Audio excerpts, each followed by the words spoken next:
We now know when Secretary of State Mike Pompeo is heading back to North Korea, but his trip comes just as we're getting an alarming new warning about Kim Jong-un's arsenal of nuclear weapons. Let's bring in our own Brian Todd. Brian, what are you hearing? Wolf, we have confirmed that Secretary Pompeo will be in Pyongyang this Sunday. He will meet with Kim Jong-un then and will try to lay the groundwork for a second summit between President Trump and Kim. But tonight, we're also learning new information about Kim's stockpile of nuclear weapons, which shows no signs of diminishing, even as the two leaders keep praising one another.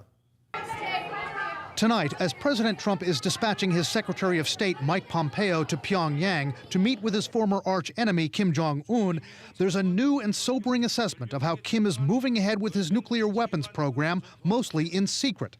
South Korea's unification minister says South Korea's intelligence community estimates North Korea may have as few as 20 or as many as 60 nuclear warheads.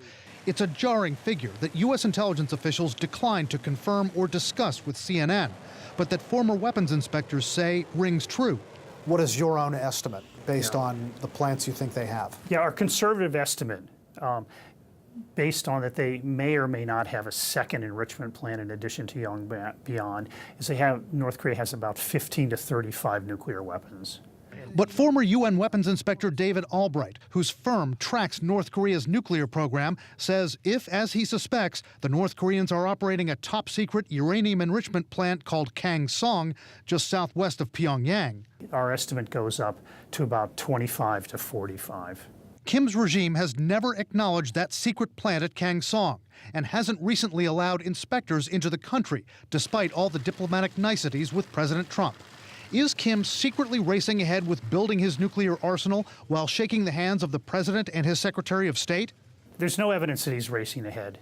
I would argue, based on what we see, it's the same level of operation that it's been for the last couple of years. But North Korea has not been forthright about what its nuclear capabilities are.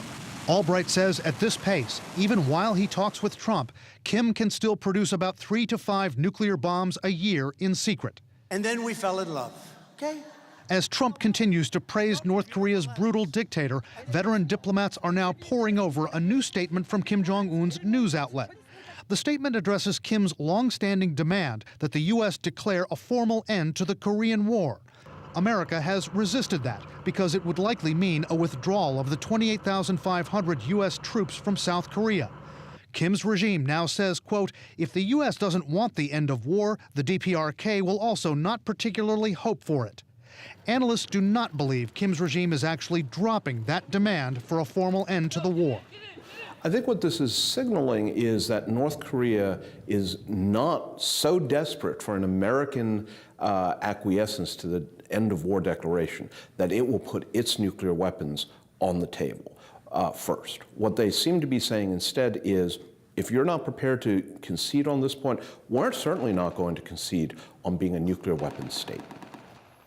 Analysts say if the U.S. ever did agree to an end-of-war declaration and the pullback or withdrawal of U.S. forces from South Korea, that America would first insist that the North Koreans pull back many of their troops, their missiles, their artillery pieces from that border region, something that Kim Jong-un's regime would, at the very least, be reluctant to do. Wolf? All right, Brian, thank you. Brian Todd reporting.